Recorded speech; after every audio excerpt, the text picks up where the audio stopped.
This is the time when I broke my arm on a quad, and this goes back about 10 years ago, so this is not relevant or anything like that. I still have the little splint. It was the night before we were supposed to go rafting, and I'm not talking about like any white waters or anything like that. I'm talking about just going down a river, just floating down. And I told my dad I wanted to go quadding the night before. Dad was a little hesitant about us going quadding at night because it's dark, things can happen. Werewolves could come out of nowhere and next, eat us alive in the dark on a full moon. It's like, yeah, okay, we can go quadding and we can go and you can go out there. He said, but there was only one thing he told us not to do. He told us not to go on the hill, and the hill is about 15 feet high, and it's a pretty small hill in comparison. Because the reason why he told me not to go on the hill was because one of the quads does not have back brakes, and the quad I was gonna ride had no back brakes whatsoever. And these quads are pretty old. They're probably like they're like 1985 type style quads. You have to use the pulley system and to start the engine up. It's got a little small engine. You just go. So that's going to be relevant. Okay, just trust me on that. Because normally when I start the pulley system, I start to use the starter rope with my left hand because I'm a left-handed person. My cousin, because I wanted to show off to my cousins, I wanted to show off my quadding skills to them, and I'm just going around this little faker track that I built for them. Got my cousin Brian on the back, and my cousin Aaron was with my brother.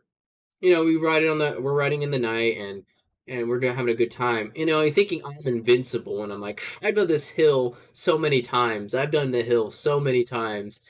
Thinking I was smart enough for, I'm not gonna get hurt or anything like that. So I start going up this hill, and you're getting to this little peak, and you wanted to just fall over, right? Fall over the hill. But instead, I do this. I go up the hill, and I get to the peak, and then I start rolling back. And the first time, it's fine. And my cousin's like, "Oh, were we supposed to do that?" And I'm like, "No, no, no. We're gonna go over the hill." And then I start going up the hill again, and I just wanted to get to that peak to roll back, to roll over. All of a sudden, I start to roll back, and I panicked in that moment since I didn't have any back brakes. I panicked in the moment, and I pressed the brakes, and the whole quad flips on top of me. And my cousin somehow miraculously jumps off the quad and gets off the quad. I don't even know how he got off that quad. I was stuck on the quad, and the whole thing flipped on top of me. I'm on the hill, and I'm just like flipped back. And when the quad flipped on top of me, I fractured my wrist, or my it's called the una. I think that's what it's called, the una. I fractured my una, and I dislocated some of my parts in my wrist when that happened. So it hit my whole elbow hit the floor, and I fractured everything up all the way up here in my wrist, and my bone, my wrist bone was dislocated. So it was like the bone right here was over on the side of my arm, and I didn't see it at night because I didn't know that my wrist was broken at that point. So then I was like, oh, I'm fine, and all the endorphins and all the adrenaline's kicking in, and I'm like, oh, the quad. And we flipped the quad back over, and the quad's not starting because the quad just did a 360 on top of me, and somehow I miraculously pulled it off of me.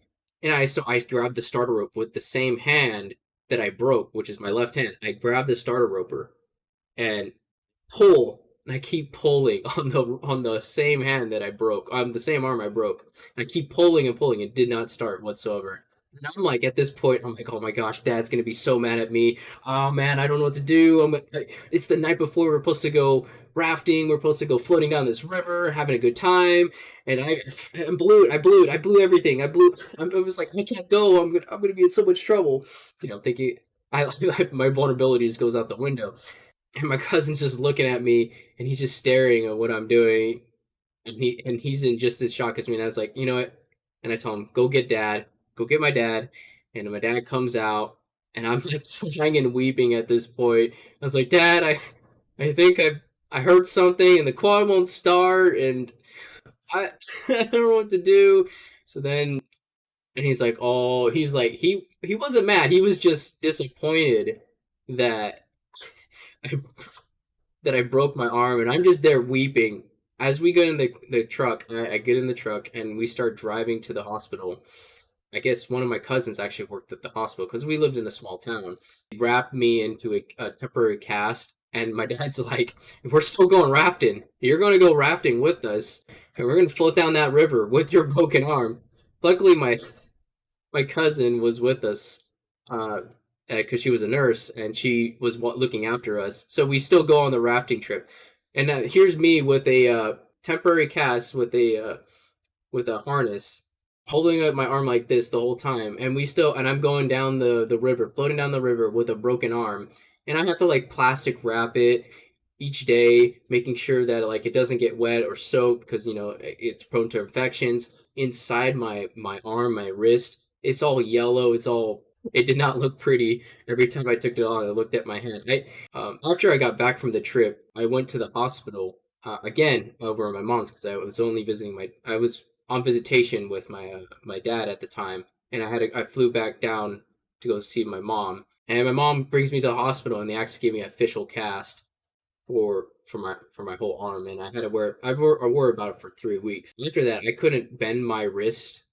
I can't bend my wrist like this. It took me probably like another month or two for my hands to bend like this. I couldn't bend my left wrist whatsoever, so I had to keep physically training my wrist just to keep bending it little by little.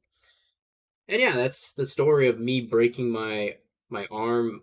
Yeah, it was not a good time during the time. I look back to it, I'm not invincible as I thought I was, thinking that we're invincible as we are teenagers.